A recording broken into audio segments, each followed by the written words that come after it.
আল্লাহ রাব্বুল আলামিন সূরা আন-নামলের মধ্যে বলছেন, أَمَّنْ جَعَلَ الْأَرْضَ قَرَارًا وَجَعَلَ خِلَالَهَا أَنْهَارًا وَجَعَلَ لَهَا رَوَاسِيَ وَجَعَلَ بَيْنَ الْبَحْرَيْنِ حَاجِزًا। আর তিনি এই পৃথিবীর অবস্থান লাভের উপযোগী করে আল্লাহ পাক তোমার জন্য তৈরি করে দিয়েছেন, এবং এর মধ্যে নদ নদী আল্লাহ পাক সৃষ্টি করে দিয়েছেন, পাহাড়গুলিকে গেড়ে দিয়েছেন, আর পানির মধ্যে দুটি ধারা আল্লাহ সৃষ্টি করেছেন। পানির মাঝখানে একটা অন্তরাল সৃষ্টি করেছেন। এটি একটা তো আবিষ্কার হয়েই গেছে, সেটি হলো প্রশান্ত মহাসাগরের ভেতরে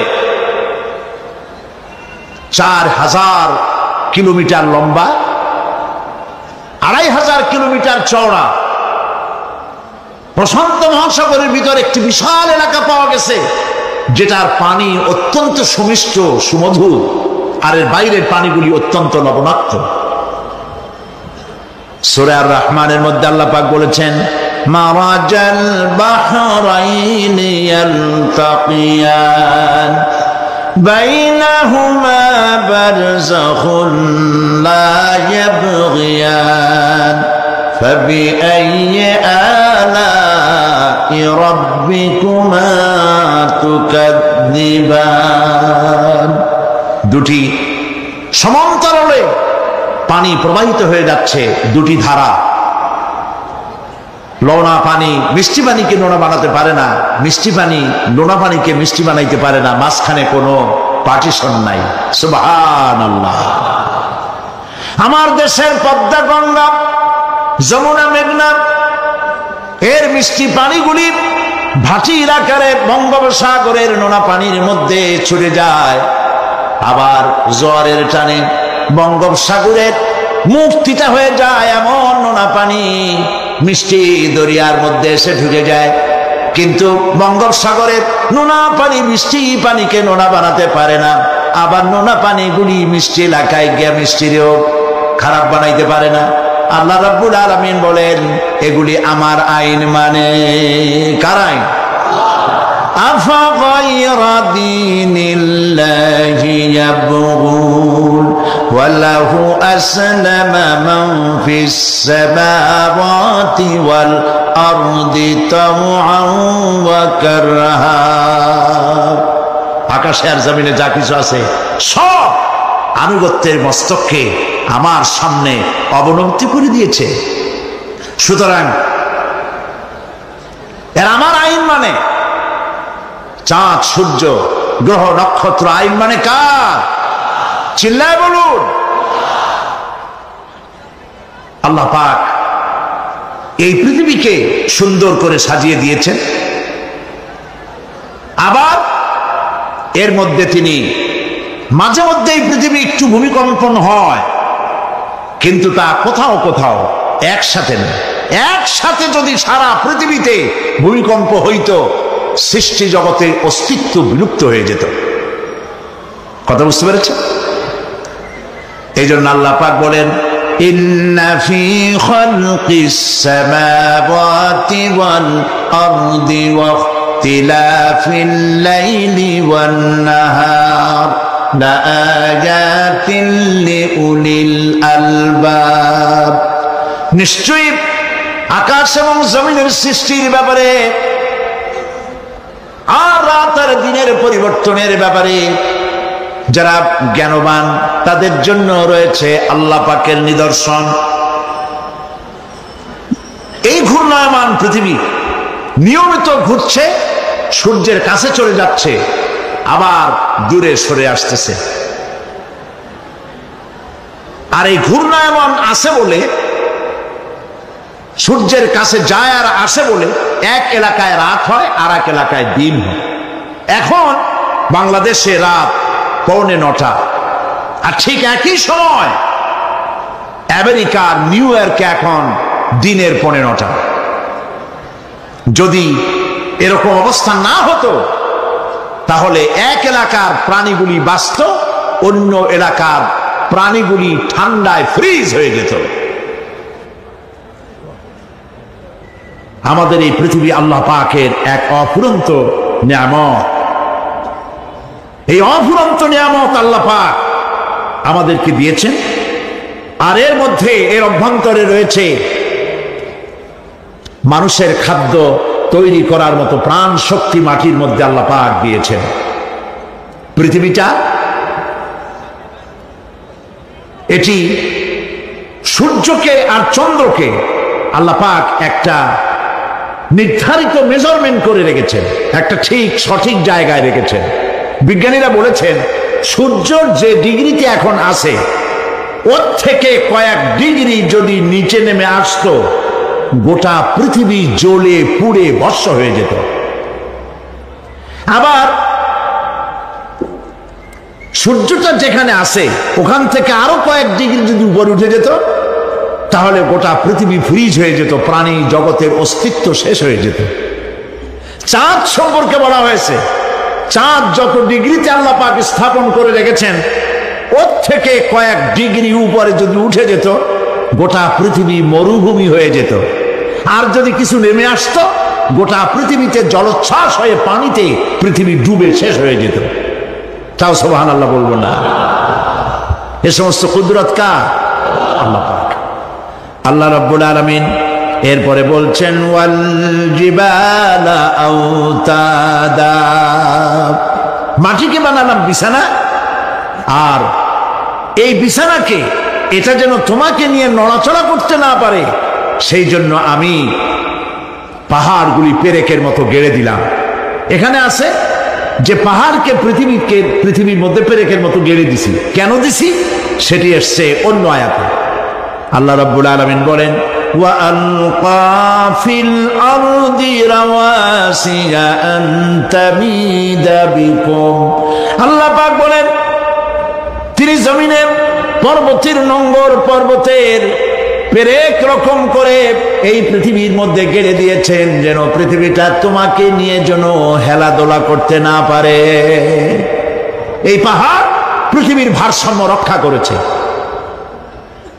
পাহাড়গুলি আজকে মানুষেরা কাটা শুরু করেছে ইন্ডাস্ট্রি বানাবার জন্য, বাড়িঘর বানাবার জন্য। পাহাড় যারা কাটছেন আত্মঘাতী কাজ করতেছেন। প্রকৃতির ভারসাম্য, এনভায়রনমেন্ট নষ্ট তো আমরাই করতেছি, ঠিক কিনা বলেন? কারা নষ্ট করতেছে?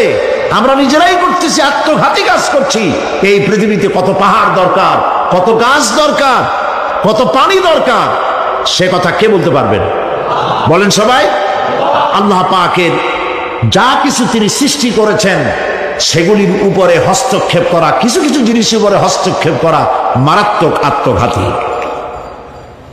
পাহাড়গুলি দিয়ে এই সুউচ্চ পাহাড় শুধু খিল বানায় রাখছেন আল্লাহ, পেরেক বানায় রাখছেন, শুধু তাই নয়, এই পাহাড়ের উপরে পানি জমে থাকে বরফ হইয়া।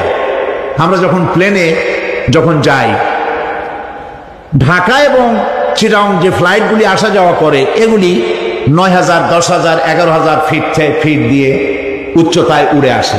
কিন্তু আমরা যখন ইন্টারন্যাশনাল ফ্লাইটে উড়ি তখন সেগুলি চলে 35 থেকে 40,000 ফিট পর্যন্ত উচ্চতায় উড়ে যায়। পৃথিবী যে কত সুন্দর তা প্লেনে উঠলে বোঝা যায়। আর বাংলাদেশ যে কত সুন্দর মনোরম তা দেশের উপর থেকে প্লেনে উঠতে গেলে দৃশ্য দেখে, নয়ন অবিরাম দৃশ্য দেখে সেজদায় মাথা নত হয়ে আসে। সুবহানাল্লাহ, সুবহানাল্লাহ। আমার দেশ যে কত ভালো, আলহামদুলিল্লাহ বলেন। পৃথিবীর যে কোনো দেশের তুলনায় আমার দেশ অনেক অনেক অনেক ভালো, আলহামদুলিল্লাহ বলেন। এর গাছে হাত দিলে খাবার পাওয়া যায়, পানিতে হাত দিলে খাবার পাওয়া যায়, জমিনে হাত দিলে খাবার পাওয়া যায়, যেখানে হাত দেবেন সেখানে খাবার। আমাদের তো আসলে খাদ্যের অভাব না। আমাদের কি খাদ্যের অভাব আসলে? না, আসলে খাদ্যের অভাব না। আমাদের সব আছে, বিশাল বনজ সম্পদ আছে। কাপ্তাই, রাঙ্গামাটি, বান্দরবন যে দেখেন বনজ সম্পদ কাহাকে বলে। খুলনার ফরেস্ট এরিয়া যে দেখেন বনজ সম্পদ কারে বলে। রয়েছে বনজ সম্পদ রয়েছে খনিজ সম্পদ, রয়েছে পশু সম্পদ, রয়েছে মৎস্য সম্পদ, রয়েছে পানি সম্পদ, সর্বোপরি রয়েছে মানব সম্পদ, সব আছে। তাহলে মরি কেন? মরি সৎ লোকের অভাবে। আল্লাহ রাব্বুল আলামিন এই পৃথিবীতে মানুষগুলিকে সুন্দর করে সৃষ্টি করে তার খাওয়া, চলা ফেরা, ওঠা বসা সবকিছুকে একটি নিয়মতান্ত্রিক পদ্ধতিতে পরিচালিত করেছেন। এটা বুঝলে পরে কল্যাণ, না বুঝলে অকল্যাণ। আসল বক্তব্য ছিল কি? প্লেনে ওনার সময় দেখেছি রাশিয়ার উপর থেকে যখন উড়ে যায়, টার্কি, ইটালি, আফ্রিকা দেশসমূহের উপর দিয়ে যখন উড়ে যায়, তখন দেখতে পাই নিচে পাহাড়ের মাথাগুলি সাদা ধপধপ করছে। প্রথমে তো বুঝি নাই যেগুলি কি, পরে জিজ্ঞেস করে জেনেছি। যখন প্রথম বিদেশে গেছি তখন বুঝি নাই, তারপরে বুঝতে পারলাম এ হলো আল্লাহ পাকের সেই কথা যে পাহাড়ের উপরে আমি পানি জমায় রাখি। এই জমাকৃত পানি সূর্যের তাপে গলাইয়া পাহাড় থেকে পাদদেশে নামাইয়া ফসল উৎপাদিত করি, যেখানে বৃষ্টি সম্ভব নয়। মানে বৃষ্টি যেখানে যাওয়ার প্রয়োজন নাই, সম্ভব নয় তা না, আল্লাহর কাছে অসম্ভব কিছু নাই। কিন্তু কোথাও আল্লাহ পাক বৃষ্টি দিয়ে দেন, কোথাও সাগরের পানি, কোথাও খালের পানি, কোথাও নদীর পানি, কোথাও পাহাড়ের পানি দিয়ে এভাবে ব্যবস্থা করে দেন। এনভায়রনমেন্ট এগুলি নষ্ট করে ফেলছে। একটা দেশ আছে যার নাম, একটা মহাদেশ যার নাম অ্যান্টার্কটিকা। এই অ্যান্টার্কটিকা মহাদেশে কোনো মানুষ নাই, আছে শুধু পেঙ্গুইন। কি আছে কন্ত? পেঙ্গুইন। শুধু বরফ আর বরফ। এগুলি জমা করে রাখার মধ্যে রয়েছে আল্লাহ পাকের বিশেষ কুদরত, যা আল্লাহ পাক মানুষের জন্য তৈরি করে রেখেছেন। মানুষ বুঝতে পারে না। এনভায়রনমেন্ট নষ্ট করে ফেলার পরে এই বরফগুলি গড়ে যাচ্ছে, নষ্ট হয়ে যাচ্ছে।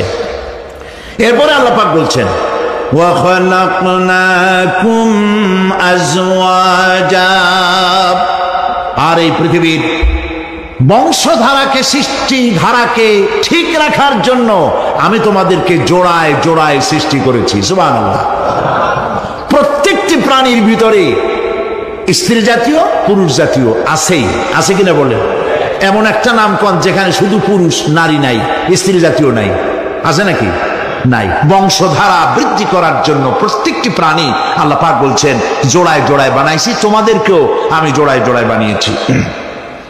আর কি করেছি? আল্লাহ পাক বলছেন,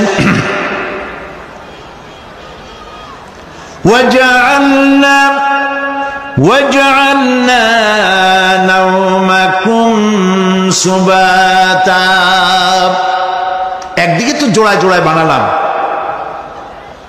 পুরুষ এবং স্ত্রী। এই পুরুষ আর স্ত্রী সৃষ্টি করার ভিতরে রয়েছে আল্লাহ পাকের নিদর্শন। কার নিদর্শন বলো? কোরআনে কারীম আল্লাহ পাক বলেন, وَمِنْ آيَاتِهِ أَنْ خَلَقَ لَكُم مِّنْ أَنفُسِكُمْ أَزْوَاجًا لِتَسْكُنُوا إِلَيْهَا وَجَعَلَ بَيْنَكُم مَّوَدَّةً وَرَحْمَةً إِنَّ فِي ذَلِكَ لَآيَاتٍ لِقَوْمٍ يَتَفَكَّرُونَ। আর আল্লাহ পাকের অসংখ্য নিদর্শনের মধ্যে এটিও নিদর্শন যে তিনি তোমাদের থেকে তোমাদের জোড়া সৃষ্টি করেছেন, তোমাদের স্ত্রী বানাইছেন। কেন? লিতাসকুনু ইলাইহা, যাতে করে তুমি তার কাছ থেকে তোমার মনের প্রশান্তি, সেও এবং তুমিও উভয়ের কাছে মনের প্রশান্তি খুঁজে পাও। ওয়াজআলা বাইনাকুম মাওয়াদ্দা, আর আল্লাহ পাক তোমাদের মধ্যে সৃষ্টি করেছেন ভালোবাসা। ওয়া রাহমা, আর পরবর্তী সময় সৃষ্টি করেছেন দয়া এবং করুণা। লিতাসকুনু ইলাইহা বলতে বোঝানো হয়েছে যে এই ব্যবস্থা আপনি আপনি হয়নি, এটি একটি উদ্দেশ্যকে লক্ষ্য করে হয়েছে। একে অপরের নিকটে যেন শান্তি পায়, প্রশান্তি পায়, একজন আরেকজনের কাছে পূর্ণ মাত্রায় তাই মিলিত হওয়ার জন্য নির্জন পরিবেশের আশ্রয় নেয়। আর এভাবে করি আল্লাহ পাক মানব বংশের এই ধারাকে অব্যাহত রেখেছেন। সুবহানাল্লাহ। ওয়া জাআলা বাইনাকুম মাওয়াদ্দা, আর তোমাদের মধ্যে আল্লাহ পাক ভালোবাসা সৃষ্টি করেছেন। এই কথা বলার এর ব্যাখ্যা কি? ভালোবাসা সৃষ্টি করেছেন, এর ব্যাখ্যা এরকম হতে পারে, কয়েক রকম। আমি যেটা জেনেছি সেটি হচ্ছে এরকম, ভালোবাসা সৃষ্টি হওয়ার তো কথা ছিল না। এক পর্যায়ে ভালোবাসা থাকবে কোন একটি বিশেষ সময়, বাকি সব সময় ঝগড়া হবে, এটাই হওয়া স্বাভাবিক ছিল। ধরুন মেয়ের বাড়ি চট্টগ্রাম, ছেলের বাড়ি বরিশাল। মেয়ে শুটকি খেতে খুব পছন্দ করে, ছেলের গন্ধও সহ্য করতে পারে না। মেয়ে বলে খড়ে যাতে, আর ছেলে বলে যে কমে যাও। মানে একজন আর একজনের ভাষার সাথে মিল নাই, কথা ঠিক কিনা বলে? ভাষার সাথে মিল নাই, রুচির সাথে মিল নাই। একজনের টক পছন্দ করে আর একজনের টক সহ্য করতে পারে না, আর একজনের শুটকি খায় আর একজনের শুটকি পছন্দ করে না। কাজে রুচি আর অভ্যাস ইত্যাদি দিয়ে সারাদিন স্বামী স্ত্রীর মধ্যে ঝগড়া হওয়া স্বাভাবিক ছিল, ঠিক না? আল্লাহ পাক বলেন সেখানে আমি এই স্বামী স্ত্রী যখন হয়ে যায় তখন দুজনের মধ্যে আমি ভালোবাসার সৃষ্টি করে দেই। আর সে ভালোবাসা এমন পর্যায়ে চলে যায়, স্ত্রী তার স্বামীর জন্য জীবন দিতে চায়, স্বামী তার স্ত্রীর জন্য জীবনের সবকিছু উজাড় করে দিতে চায়। ওয়াজআলা বাইনাকুম মাওয়াদ্দা, এরপরে সৃষ্টি করি রাহমা। ওই ভালোবাসা ছিল যৌবন কেন্দ্রিক, বিশেষ এক উদ্দেশ্যকে সামনে রেখে। কিন্তু যখন যৌবনে ভাটি লাগলো তখন ওই উদ্দেশ্য আর থাকলো না। তখন আল্লাহ পাক বলেন এই সময় তো দুজনের মধ্যে রাগারাগি, খেসাখেসি ইত্যাদি হয়, স্বাভাবিক ছিল, কিন্তু তা হইল না। আমি রহমত দিলাম, করুণা দিলাম। এখন বুড়ি বুড়ারে ছাড়ে বাঁচে না, আর বুড়াও বুড়িরই ছাড়া বাঁচে না। তাও আমরা সুবহানাল্লাহ কব না? প্রিয় ভাই সব, আমি বুঝতে পারছি আপনারা বলেন ঠিকই, তবে শুনতে শুনতে মোহমুগ্ধ হয়ে বলার সময় পান না। জি আলহামদুলিল্লাহ, বলি আলহামদুলিল্লাহ। তো আল্লাহ রাব্বুল আলামিন পরস্পর পরস্পরের মধ্যেই ভালোবাসা সৃষ্টি করলেন। এটি আল্লাহ পাকের আয়াত। এটা আল্লাহ পাকের কি বলুন? আয়াত মানে কি? নিদর্শন। এরপরে রাব্বুল আলামিন বলেন ওয়াজআলনা নাওমাকুম সুবাতা, আর আমি তোমাদের জন্য ঘুমকে করেছি শান্তির বাহন। মানুষের অঙ্গ প্রত্যঙ্গ প্রত্যেকটির কাজ ভিন্ন, প্রকৃতিও ভিন্ন। চোখ দেখে, কান শোনে, জিহ্বা স্বাদ গ্রহণ করে, নাক শোনে, নাক শোখে, মস্তিষ্ক চিন্তা ভাবনা করে। এ হলো প্রকৃতি। আর প্রত্যেকটি অঙ্গ প্রত্যঙ্গের রুচি আলাদা, কর্তব্যের মধ্যে বিরাট বৈষম্য। যেমন চোখ রঙিন এবং সুন্দর জিনিস দেখতে ভালোবাসে, ঠিক কিনা বলেন? ঠিক কিনা? একটা খারাপ জিনিসের দিক চোখ পড়লেই মানুষ তাড়াতাড়ি চোখ ফিরায় নেয়, ঠিক না? চোখ সুন্দর এবং রঙিন জিনিস দেখতে ভালোবাসে। কান সুমধুর সুর শুনতে ভালোবাসে, উৎসাহ বোধ করে। আর হাত নরম এবং মসৃণ জিনিসে স্পর্শ করতে উৎসাহ বোধ করে। নাক আতরের গন্ধ শুঁকতে ভালো লাগে। আর মন নতুন নতুন রঙিন ভাবনা ভাবতে চেষ্টা করে। বাড়ি বানাবো, বিল্ডিং বানাবো, ইন্ডাস্ট্রি করব, ছেলে বিয়ে দেবো, মেয়ে বিয়ে দেবো, অমুক জায়গায় বিরাট লোকের কাছে। ভাবতে ভাবতে ভাবের সাগরে হারিয়ে যায়। আর ভাবনার ভিতরে খেয়ালে যদি কেউ পোলাও পাকায়, বাস্তবে তা হোক আর না হোক, খেয়ালে মনে মনে যদি কেউ পোলাও পাকায়, তাহলে ঘিয়ের দাম যাই হোক না কেন তাতে কিছু আসে যায় না, ঠিক কিনা? মানুষ রঙিন রঙিন ভাবনা ভাবতে খুব মজা পায়। তাহলে আমি কি বুঝাইতে চাইলাম? চোখের কাজ, নাকের কাজ, মুখের কাজ, কানের কাজ, মনের কাজ, প্রত্যেকটি অঙ্গ প্রত্যঙ্গের ভিন্ন ভিন্ন কাজ আছে, ভিন্ন ভিন্ন রুচি আছে। কিন্তু একটি ব্যাপারে হাত, পা, চোখ, নাক, মস্তিষ্ক সব এক ব্যাপারে তারা ঐক্যমত পোষণ করেছে। এ ব্যাপারে কোনো ইখতিলাফ তাদের মধ্যে নাই, সেটা হলো ঘুম। সেটার নাম কি? ঘুম। ঘুমাইতে চায়, হাতের শরীরের সমস্ত অঙ্গ প্রত্যঙ্গ ঘুমের কোলে নিবেদিত হয়ে যেতে চায়। ঘুম না আসলে হাত আর চলে না, মাথায় আর ভাবতে ইচ্ছা করে না, পাও আর চলতে চায় না, হার্টবিট বেড়ে যায়। আর ঘুমালে পরে সব শান্ত হয়ে যায়। সুবহানাল্লাহ কব না? আল্লাহ রাব্বুল আলামিন বলেন এই নিদ্রা কি, এই ঘুমকে আমি তোমাদের জন্য শান্তির বাহন বানিয়ে দিয়েছি। আলাম ইয়ারাউ আন্না জাআলনাল লাইলা লিয়াসকুনু ফীহি ওয়ান নাহারা মুবসিরান ইন্না ফী যালিকা লাআয়াতিন লিকাওমি ইউমিনুন। তারা কি আল্লাহ পাকের এই কুদরতের কথা চিন্তা করে না, যে আমি রাতের আধার দিয়ে ধরনীর বুক ছেড়ে দিনের উজ্জ্বলতা, কোলাহল, গাড়ির আওয়াজ, ভ্যাঁ ভোঁ আওয়াজ হচ্ছে, কলকারখানার আওয়াজ হচ্ছে, সূর্যের বিরাট তাপ, ঘুম আসে না। সারাদিন কাজ করার পর শরীরের আরাম দেওয়ার জন্যে রাতের একটি কালো চাদর পৃথিবীর উপরে আমি বিছায় দেই।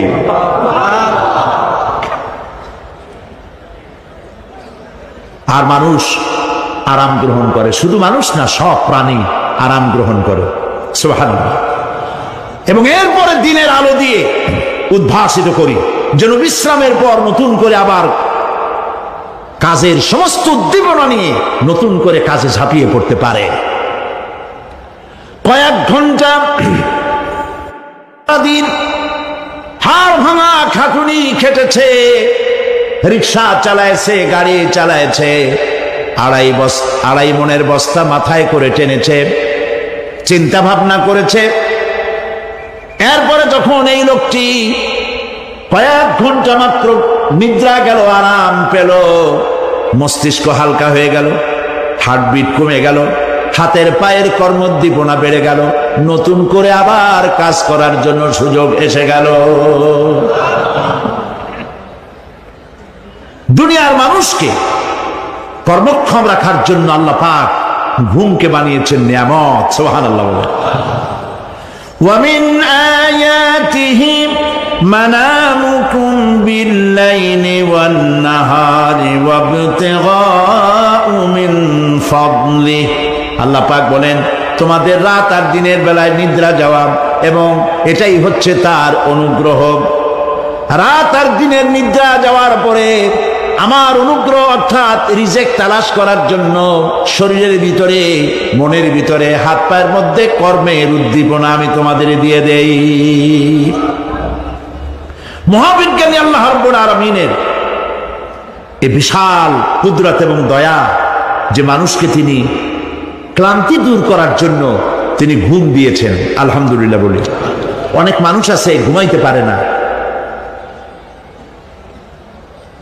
ঘুমাবার জন্য ফেনার গান খায়, ঘুমাবার জন্য ভ্যালিয়াম খায়, সিডাক্সিন খায়, রিল্যাক্সিন খায়, কত অক্সিজেন, অক্সিজেন, কত কিছু খায়, তারপরেও ঘুম আসে না। এই ঘুম যার আসে না, বিরাট নিয়ামত থেকে বঞ্চিত। ঘুম একটি নিয়ামত, আলহামদুলিল্লাহ বলি, আলহামদুলিল্লাহ বলি।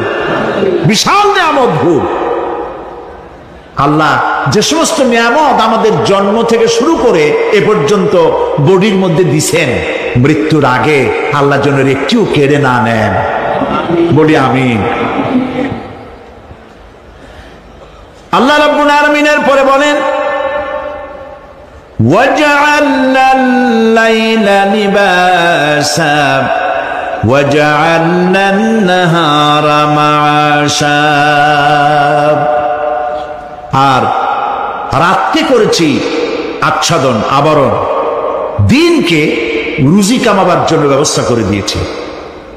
দিনের বেলা রুজি কামাবেন, দিনের বেলায় ঘুমায় থাকবেন না। বহুত মানুষ আছে সকালবেলায় ঘুম দিল, 12টা 1টা বাজে গেল। উর্দুতে ছোটবেলায় পড়েছিলাম, জিসনে সোয়া উসনে খোয়া, যে ঘুমাইলো সব সর্বনাশ করলো। অসময় ঘুমানো, অসময় ঘুমানো সর্বনাশ হয়ে যাবে সব। এই জন্য আল্লাহ পাক বলেছেন, দিনটারে বানাইছি রুজি কামাবার জন্য। রুজি কামাও, রুজি কামানো এটা হচ্ছে ইবাদত। রুজি কামানো কি? হালাল রুজি কামাবেন, ইবাদত। আপনি যে আপনার স্ত্রীকে একটা ব্লাউজ কিনে দেন, কাপড় চোপড়, প্রয়োজনীয় কসমেটিক্স কিনে দেন, আপনি যে বাজার ঘাট করেন, সব হালাল পয়সা যদি হয়, সাদকা দেওয়ার মতো সমান সওয়াব হবে। রুজি কামাইতে হবে, এটা আল্লাহ পাকের হুকুম, রুজি কামাও। ফাইদা কুদিয়াতিস সালাত ফান্তাশিরু ফিল আরদ ওয়াবতাগু মিন ফাদলিল্লাহ। সুবহানাল্লাহ বলে। নামাজ যখন শেষ হয়ে গেল, ফাইদা কুদিয়াতিস সালাত, নামাজ যখন শেষ হয়ে গেল, ফান্তাশিরু ফিল আরদ, তখন জমিনে ছড়িয়ে পড়ো আর আমার অনুগ্রহ রিজক অনুসন্ধান করো। সুবহানাল্লাহ। মসজিদে বসে বসে খালি তসবিহ টিপতে থাকো না, কাজের সময় কাজ করো। অফিস থেকে বলে আসছে জোহরের নামাজ পড়তে যাই, জোহরের নামাজ পড়িয়ে তারপর নফল পড়া শুরু করছে, এরপরে দোয়া দুরূদ পড়া শুরু করছে। 1 ঘন্টা অফিসের সময় নষ্ট করেছেন। ফরজ নামাজ সুন্নত নামাজ পড়তে যতটুকু লাগবে এর থেকে বেশি সময় নিলে বেতন হালাল হবে না। আপনি মিথ্যা কথা বলে মিথ্যা ছুটি নিয়ে দিনের কাজ করতে পারেন না। আপনার রুজি হালাল হইতে হবে। আপনার নফল নামাজ পড়া দরকার, রাত পড়ে আছে, রাতের বেলা গিয়ে জনমের মতো নফল পড়েন, কে নিষেধ করবে? মনে থাকবে কথা? প্রিয় ভাই সব, হযরত ওমর ফারুক রাদিয়াল্লাহু তাআলা আনহু তিনি একবার মসজিদ নববীর মধ্যে দেখলেন ফজরের সময়, জোহরের সময় তিনি দেখলেন ফজরে যাদের দেখলাম এক জায়গায় বসা 5-7টা লোক, জোহরে তো তাদেরই দেখতেছি, আসরের সময় দেখলেন ওইখানে বসা, মাগরিবেও দেখলেন, এশায়ও দেখলেন। এশার নামাজের পর তিনি প্রশ্ন করলেন, তোমরা কারা? বলল যে আমরা হলাম দূরের থেকে আসছি, মসজিদে নববী শ্রেষ্ঠ মসজিদ, এখানে বসে বসে আল্লাহর জিকির আজগার করি। তা আল্লাহর জিকির আজগার করো, নামাজ পড়ো, খাও কি? কাজে কিছু লোক আছে ওরা মেহেরবানি করে রান্না করে আনিয়া আমাদের খাওয়াইয়া যায়। হযরত ওমর ফারুক রাদিয়াল্লাহু তাআলা আনহু বললেন, তাহলে তো তোমার চাইতে, তোমরা যে কয়েকজন এখানে বসে ইবাদত করো, তোমাদের চাইতে ওই ব্যক্তি অনেক উত্তম যে নিজে রুজি কামাই করে তোমাদের খাওয়ায় যায়, তোমরা তো অলস।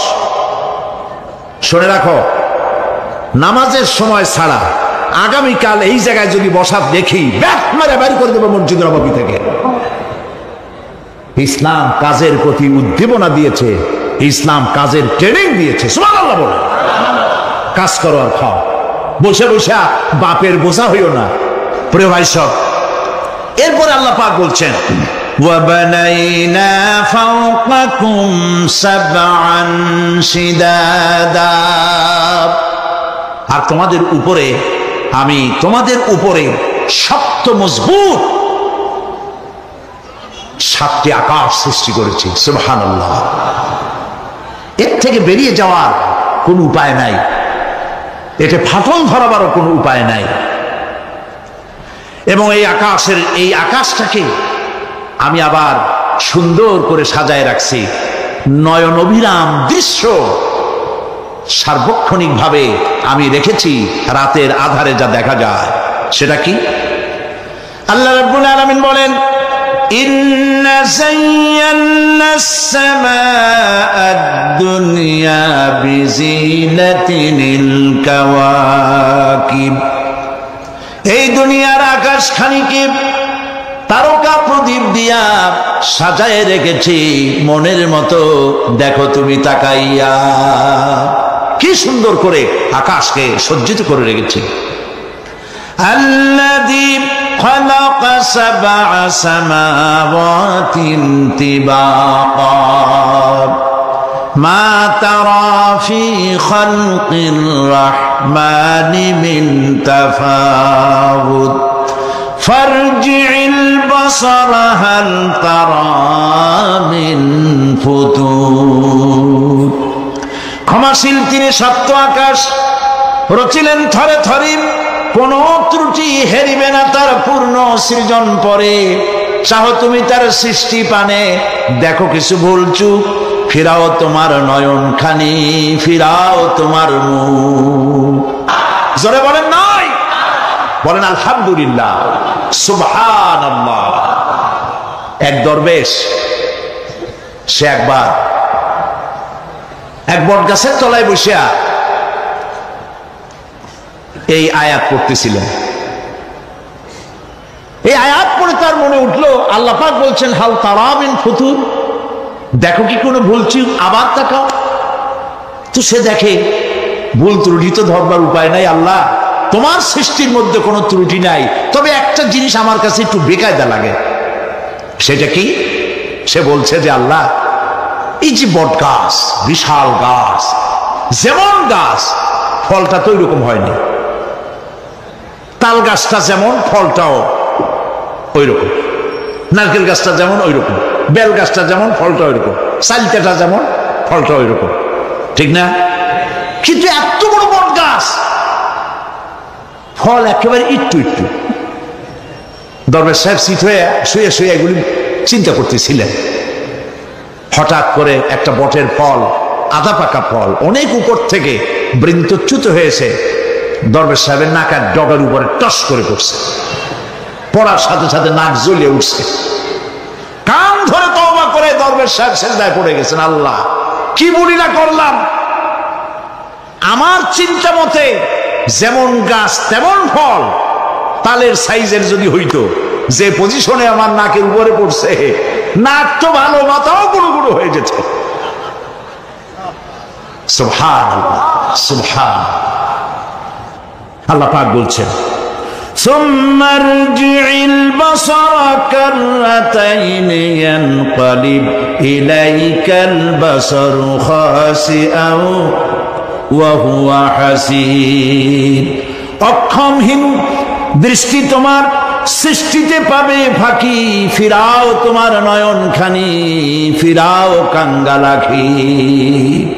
আমার সৃষ্টি নৈপুণ্যতার দিকে যতবার তাকাও না কেন, আমার সৃষ্টির ভিতরে কোনো ত্রুটি তুমি দেখতে পাবে না। এই জন্য নবীজি বলেছেন, আল্লাহ রাব্বুল আলামিনের সৃষ্টির কলাকুশলতার প্রতি কেউ যদি একবার গবেষণা করে, একটা ঘন্টাও যদি কেউ চিন্তা করে, কয় ঘন্টা? একটি ঘন্টা আল্লাহর সৃষ্টি নৈপুণ্যতা সম্পর্কে একটি ঘন্টা যদি কেউ চিন্তা করে, গবেষণা করে, নবীজি বলেছেন ওই বান্দার আমল নামায় আল্লাহ পাক 60 বছরের নফল ইবাদতের সব লিখে দিবেন। চিন্তা করো, গবেষণা করে, শ্রদ্ধায় মাথা নত হয়ে আসবে, আপনাতেই সেজদা করবে। সুবহানাল্লাহ। এরপরে আল্লাহ পাক বলেন, وَجَعَلْنَا سِرَاجًا وَهَّاجًا।